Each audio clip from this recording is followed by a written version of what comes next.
Bienvenue dans l'édito de la semaine du 7 octobre 2022 avec Camille pour découvrir un résumé de 4 sujets phares qui ont animé la sphère chrétienne à partir d'articles publiés sur le site d'Info Chrétienne.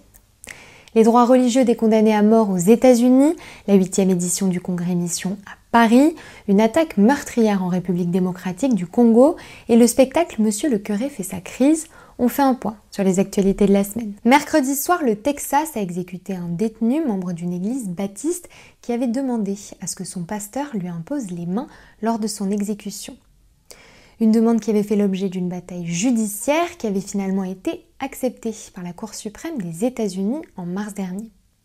John Ramirez, 38 ans, a reçu une injection létale à la prison de Huntsville à 18h41, selon les autorités pénitentiaires qui n'ont pas précisé si un pasteur avait finalement pu poser les mains sur le détenu au moment de sa mort. La 8e édition du Congrès Mission a eu lieu à Paris le week-end dernier.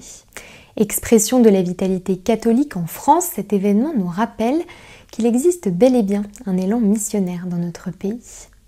Il a rassemblé près de 7300 personnes autour de l'évangélisation. Des catholiques bien sûr, mais aussi des évangéliques, même s'ils étaient minoritaires. Découvrez justement le témoignage enthousiaste de l'un d'entre eux sur le site d'Info Chrétienne.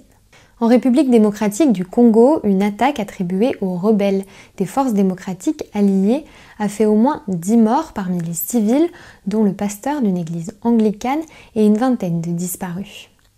Cette attaque a eu lieu mardi dans la province du Nord Kivu, à l'est du pays. Lundi, au moins 13 personnes, dont 3 militaires, avaient été tuées dans une autre attaque également attribuée à ces mêmes rebelles. Cette semaine, l'Organisation des Nations Unies a déclaré être préoccupée quant à la prolifération des discours de haine et des messages incitant à la violence, à la discrimination et à l'hostilité dans le pays. À un an des prochaines élections présidentielles, l'organisation estime qu'il est important que la situation sécuritaire ne se détériore pas davantage. Pour rappel, la République démocratique du Congo est classée 40e dans l'index mondial de persécution des chrétiens 2022 de l'ONG Portes Ouvertes. Elle indique que si le pays est très majoritairement chrétien, des groupes armés islamistes persécutent violemment les chrétiens dans le nord-est du pays et menacent la liberté de culte. Comme souvent, l'édito de la semaine se conclut avec un point culture. Monsieur le curé fait sa crise, spectacle adapté du livre de l'ancien rédacteur en chef de La Vie, Jean Mercier, mis en scène par Mehdi Djahadi et produit par Première Partie, était joué en avant-première le 29 septembre dernier à Paris. Un seul en scène brillamment interprété qui alterne entre humour et profondeur. Cette pièce, qui s'intéresse à la vie d'une paroisse vue par les yeux de son curé en détresse, est surtout une invitation à aimer les gens dans la durée avec leurs mauvais plis indéfroissables.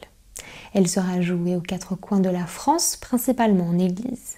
C'est tout pour les nouvelles de la semaine. Je vous donne rendez-vous sur le site d'Info Chrétienne si vous souhaitez en savoir plus sur ces actualités et sur bien d'autres encore. Si cette vidéo vous a plu, n'hésitez pas à la liker, à la partager autour de vous ou à nous le dire en commentaire. Je vous souhaite un très bon week-end, soyez bénis.